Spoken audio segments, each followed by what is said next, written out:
Good, happy Sunday evening. I'm Riley King, and welcome to Sports with Riley King. Let's begin. First up, high school football, week number 2. Scores and highlights from Saturday, 10-3. Let's take a listen to that video from WMUR News 9, Jason King.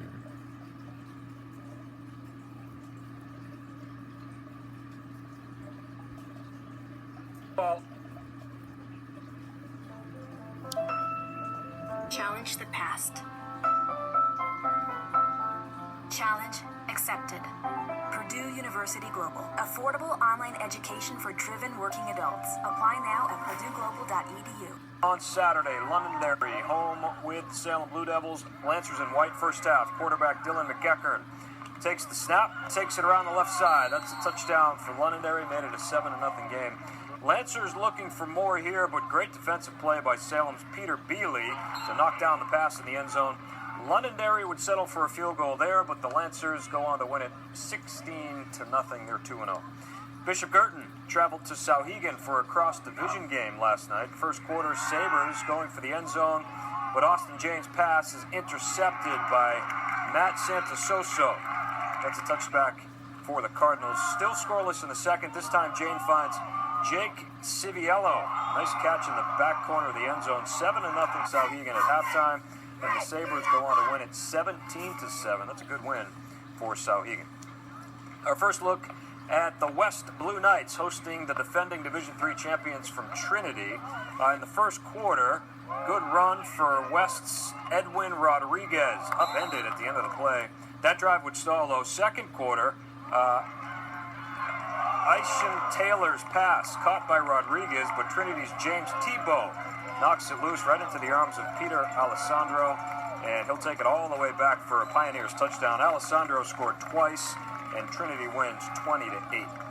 Interlakes Moltenboro on the road at Franklin. The Lakers up big in the first half. Robert Blackie goes up top and complete to Joey Dota. That's a touchdown for the Lakers, made it 38-0 after the 2-point conversion. Franklin making something out of nothing here. Zach Duville wrapped up, but he tosses it to Dustin Johnston, who picks up some good yardage on the far sideline. But this one was all Lakers. Interlakes Moltenboro wins it 46-0. All right, here are your other scores from Saturday. Bo got 4 touchdown passes from Alex Bovair in their win over John Stark. Plymouth came from behind to beat Kennett 21-20. Good game there. Jack McLean accounted for 5 touchdowns as Guilford Belmont shut out Kingswood, and Pembroke wins big at home against Bishop Brady. Okay, and there you go on that video and that report.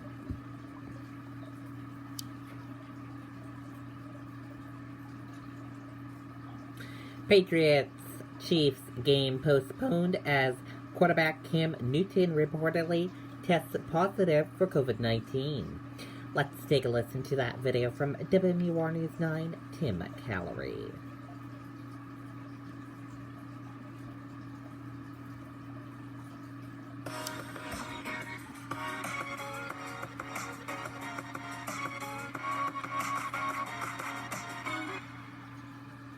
Patriots quarterback Cam Newton was officially added to the COVID-19 reserve list Saturday night.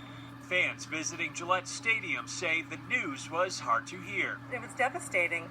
I guess not unexpected based on what's going on now, but still rough news, and I'm just worried about the rest of the team as well. Immediately when I saw it, I was upset.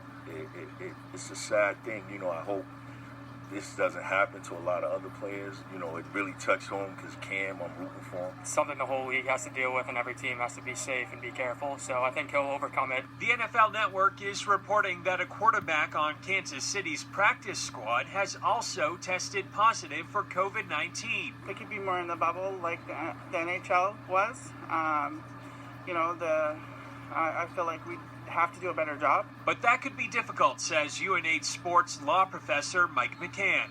The bubble approach in the NBA and NHL was to complete seasons that had already mostly occurred in the playoffs. So the duration of it was shorter. With an NFL season, as we know, we're talking the whole fall into January. As for what we could expect down the road, if we start seeing outbreaks at different teams, and we know that teams are traveling across the country to play games, who knows? Maybe the season's continuation will be reconsidered. But I think it's too early to reach that point. the Patriots say they are working with the NFL as well as their own independent team of doctors and specialists, and they will follow their guidance. For WMUR, I'm Tim Calorie. Okay, and there you go on that video and that report. And we can tell you that the Patriots and the Chiefs game have been rescheduled and will be tomorrow night at 7 p.m. a Monday night game. Patriots versus the Chiefs. And that does it for this Sunday evening edition of Sports with Riley King. Thank you for watching this Sunday evening edition of Sports with Riley King. Have a great rest of your Sunday. I'll see you back here tomorrow for another edition of Sports with Riley King. And tomorrow we'll have Patriots game preview coverage as well. Good night and goodbye, everyone.